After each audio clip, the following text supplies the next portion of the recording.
This Mercedes has a pretty common issue with fuel leaking at the fuel filter housing. So you can see right here, a little bit of residue. Our leak is coming from mostly right up here. There's two different designs. We're going to be working on the design that has a crush washer on top and a couple of O-rings. So first thing we're going to do is take off the fuel filter, and you actually do it with a wrench here on top. I've got a 7/8, it's actually a metric, but that'll work just fine. Typically when you see a filter like this, you would think it spins off from the bottom. They're actually called spin-on filters, but we're gonna remove this top bolt instead to get to our seals that we need to replace.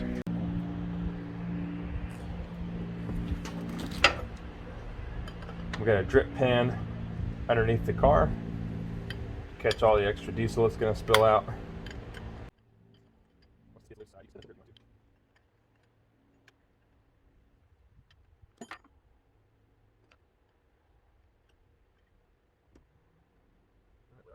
Bring out there. It's gonna be a messy job. There's no real way around it.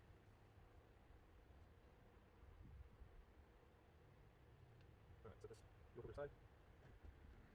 We'll pop out this little thing here so we can see what the seals are that we need to replace. So on this one right here, we've got a crush washer on the top and one O-ring.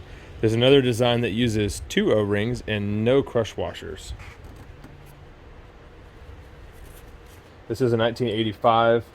The later models are going to be the ones that use the two O-rings, and they do seal a little bit better. A lot of times you'll find that these don't leak until you go to change your fuel filter, and then after you change that, there'll be a leak. So, all right, we'll get our new O-ring on.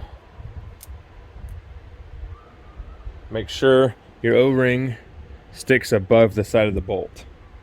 If it sits sub-flush, then you know that's definitely going to leak and you've got the wrong O-ring. Take our new crush washer,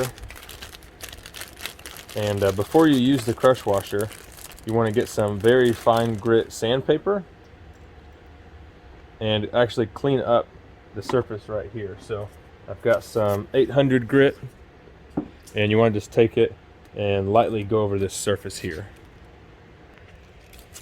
This is what I'm talking about. Just go over this, make sure there's no burrs. Don't go crazy on it or anything, but get all the debris, get all the burrs off before you put the bolt back in. Once you're sure that there's no burrs or issues with the housing right there, we can go ahead and put the filter back on. Got a new crush washer and O-ring.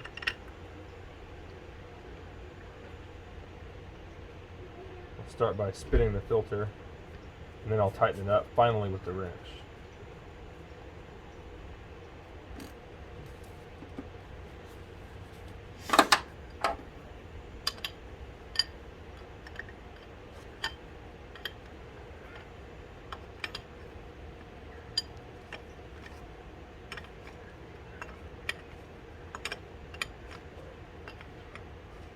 And that is all there is to it.